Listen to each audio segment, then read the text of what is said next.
আল্লাহ বলেন লা তারকাবুন্না তাবাকান আন তাবাক, অবশ্যই তোমরা এক স্তর থেকে অপর স্তরে উপনীত হবে, এক জায়গা থেকে অপর জায়গায় চলে যাবে। এখন আসুন, ফালা উকসিমু বিশ-শাফাক, আমি পশ্চিম আকাশের রক্তিম আভার কসম করে বলছি। এইবার এই মানুষের পরিবর্তনের সাথে ওই কসমের কি সম্পর্ক? তাফসীরে হাক্কানির ভিতরে এসেছে। তিনি লিখতেছেন, যখন সূর্য অস্ত যায়, অস্ত যাওয়ার সাথে সাথেই এমন একটা সময় আছে যেই সময়টা না রাত না দিন। এইদিকে সন্ধ্যা হয়ে গেছে, আমরা এক হিসাবে রাত বলছি, আবার অপরদিকে পশ্চিম আকাশে এখনো সূর্যের আভা দেখা যায়, এখনো রক্তিম আভা, এখনো লালিমা দেখা যাচ্ছে। রাত বলি কিভাবে? একদিক থেকে মনে হয় রাত, অপর দিক থেকে মনে হয় দিন, এই মাঝামাঝি একটা অবস্থা বিরাজমান। তিনি লিখতেছেন, যখন একজন মানুষ ইন্তেকাল করে, ইন্তেকাল করার সাথে সাথেই এই লোকটা এহজগৎ ত্যাগ করে ঠিকই, অর্থাৎ তার এহজগৎ ত্যাগ করার পদ্ধতিটা হলো তার ভিতরে যে একটা সূর্য আছে, এটার নাম হচ্ছে রূহ। এটার নাম কি ভাই? রূহ। এটা হচ্ছে রূহ নামের সূর্য। এইটা যখন অস্ত যায়, অর্থাৎ যখন এই রুহুটাকে ফেরেশতারা নিয়ে যায়, যখন আল্লাহর হুকুমে রুহুটা চলে যায়, তখন এই যে দেহটা পড়ে থাকে তাকে গোসল দেওয়ানো হয়, দাফন কাফন ইত্যাদির কাজ শেষ করা হয়।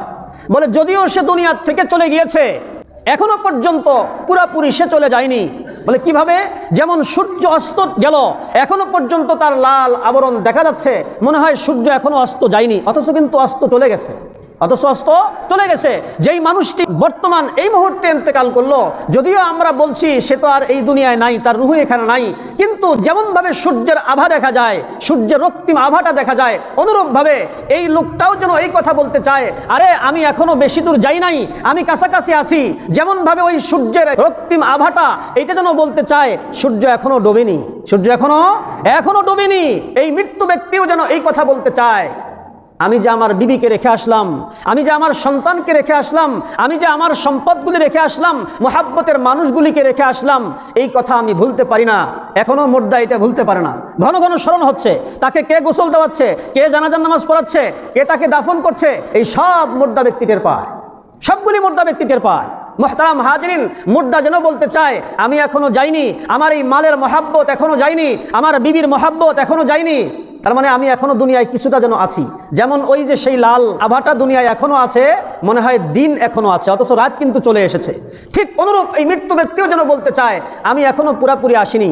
তাই হাদিসের মধ্যে এসেছে, এই মৃত্যু ব্যক্তি আল্লাহর প্রিয়ত ফেরেশতাদের উদ্দেশ্যে বলে, দাউনি উসল্লি, আমাকে ছেড়ে দাও, আমি নামাজ পড়বো, আমাকে ছেড়ে দাও, আমি নামাজ পড়বো, আমার সাথে এখন যে আচরণ করা হচ্ছে আমাকে ছেড়ে দাও। আরজিউ ইলা আহলি ফাউখবিরুহুম, আমি আমার আহাল পরিবারের নিকটে চলে যাব, আমার গ্রামবাসীর নিকটে চলে যাব, যে তাদেরকে এই অবস্থাটা জানায়া দেব, আমি কি অবস্থায় এখন আছি, কবরে আমি কি অবস্থায় এখন আছি, আমার সাথে কি আচরণ করা হচ্ছে।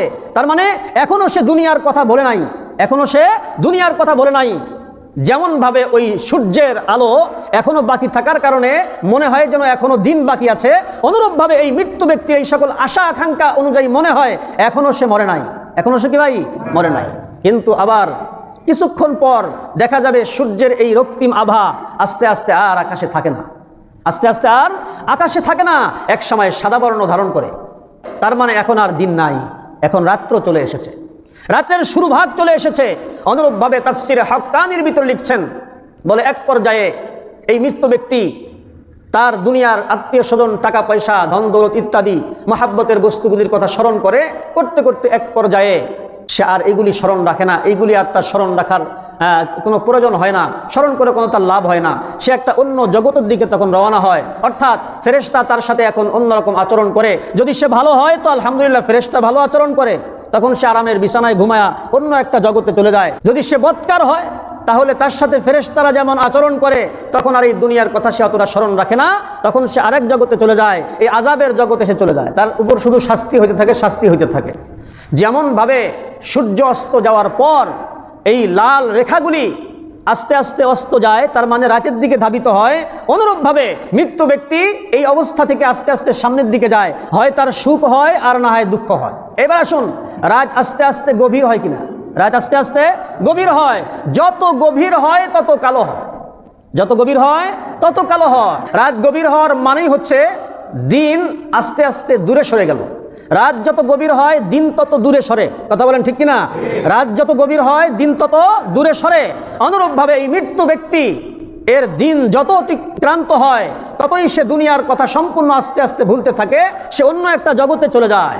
তাহলে আমরা এতক্ষণে বুঝলাম এই যে পশ্চিম আকাশের যে রক্তিম আভা লাল রঙের সাথে মানুষের ইন্তেকালের কি সম্পর্ক, মানুষের পরিবর্তনের কি সম্পর্ক। মুহতারাম হাজিরিন, এই হলো একটা ব্যাখ্যা বললাম।